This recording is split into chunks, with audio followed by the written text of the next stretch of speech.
सभी भगवत प्रेमियों को हमारी राधे राधे। मानव जीवन का सर्वोत्कृष्ट फल सत्संग श्री भक्तमाल कथा के माध्यम से हमें मिलने जा रहा है। श्री भक्तमाल कथा के प्रधान श्रोता हमारे श्री प्रिया प्रीतम जी हैं। उनके श्री चरणों में प्रणाम करते हुए आइए आज के भक्त चरित्र का श्रवण करें। राजा आस्करण जी गोसाई विठलनाथ के दीक्षित शिष्य परम भगवदीय राजा आस्करण एक ऐसे ही सौभाग्यशाली जीव थे जिन्हें भगवान श्री कृष्ण ने स्वयं अपनी अनेक लीलाओं का साक्षात्कार कराया था। राजा आस्करण नरवरगढ़ के राजा थे। सम्राट अकबर के समकालीन थे। बाल्यावस्था से ही भगवत भक्ति की माधुरी और संगीत की सरसता के आस्वादन में उनकी विशेष अभिरुचि थी। उनकी राज्यसभा में सुदूर प्रांतों से कवि, कलाकार और गायक आया करते थे। एक बार संगीत सम्राट तानसेन उनकी राज्यसभा में पहुंच गए। उनके संगीत माधुरी में राजा आस्करण भाव विभग्न निमग्न हो गए और मंत्रमुग्ध की तरह उनका विष्णुपद सुनते रहे। तानसेन गोविंद स्वामी का पद गा रहे थे। भाव यह था कि शरद रात्रि की दिव्य ज्योत्सना में श्री कृष्ण राधा जी के साथ बैठकर रस भरी बातें कर रहे हैं। शीतल मंद सुगंध समीर बह रहा है। कोयल मीठी बोली बोल रहे हैं तथा भारे नव निकुंज की कालिकाओं का रसवादन कर रहे हैं। राजा आस्करण ध्यानस्थ हो गए। वे तानसेन के साथ गोविंद स्वामी का दर्शन करने के लिए व्रज आए। अपार समृद्धि, विशाल राज प्रसाद, असीम अधिकार पर लात मारकर आस्करण ने भगवान श्री कृष्ण की सभा के गायक से मिलने में गौरवानुभूति की। गोकुल पहुंचकर तानसेन की प्रेरणा से उन्होंने श्री विठलनाथ से दीक्षा ली।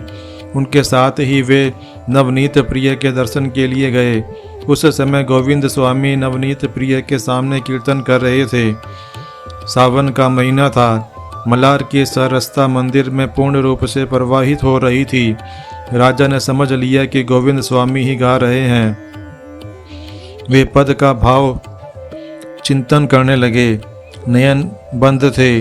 राजा ने ध्यान में मग्न होकर देखा कि परम पवित्र कालिंदी के तट पर श्री राधा कृष्ण कुसुम चयन कर रहे हैं। आकाश में काली काली घटाएं उमड़ रही हैं। कुछ बूंदें भी बढ़ने लगी। नंद नंदन राधा रानी के साथ वंशी वट की ओर जा रहे हैं। उनका पीत पट लहरा रहा है। रासेश्वरी की नीली चुनरी चारों ओर झिलमिल झिलमिल करती हुई अत्यंत मोहिनी छटा बिखेर रही हैं। कितना मादक दृश्य था। राधा रानी की कृपा मृत लहरी से आस्करण की समाधि लग गई। कुछ देर के बाद चेत होने पर वे गोविंद स्वामी से मिले।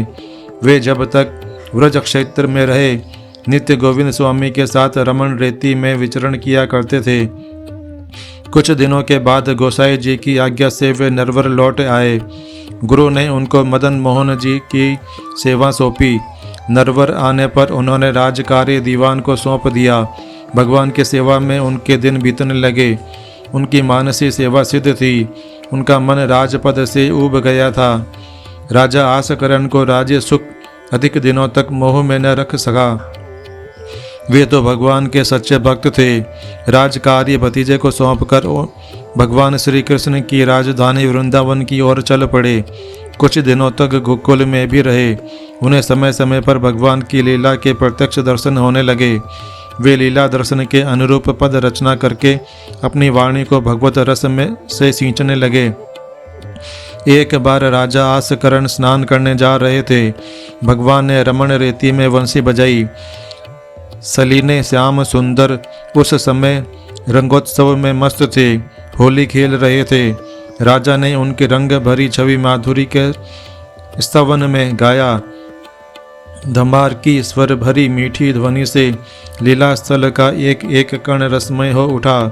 उनकी भारती का कंठ खुल गया। या गोकुल के चौहटे रंग राची ग्वाल मोहन खेले फाग। लीला तो समाप्त हो गई पर संगीत का क्रम चलता ही रहा। वे 3 दिन तक अचेत पड़े रहे।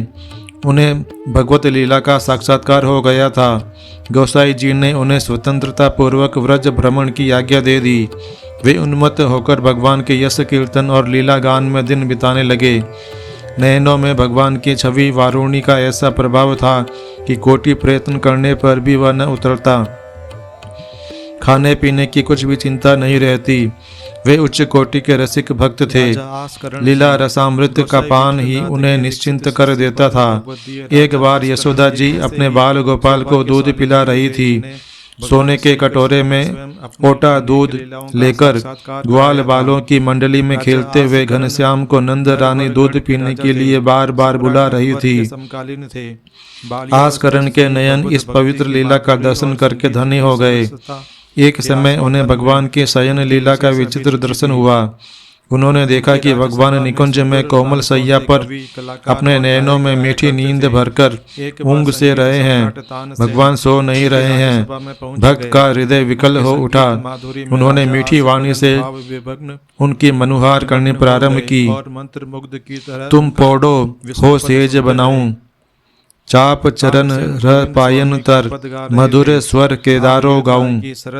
आस करन प्रभु मोहन नागर, यह सुख श्याम सदा हो पाऊं। राधा जी के साथ बैठकर रस भगवान भक्त की प्रसन्नता के लिए सो गए। आसकरण उनकी मुख की माधुरी में लीन हो गए। इसी तरह उन्हें सदा भगवान की लीला के दर्शन होते रहते थे। राजा आसकरण वास्तव में राजर्षि थे। वे भगवान के लीला गायक, रसिक कवि और अनन्य भक्त थे। आज के हमारे भक्त चरित्र का वर्णन इतना ही। कल हम एक नए भक्त चरित्र के साथ श्री प्रिया प्रीतम जी के समक्ष प्रस्तुत होंगे। आपको हमारी राधे राधे।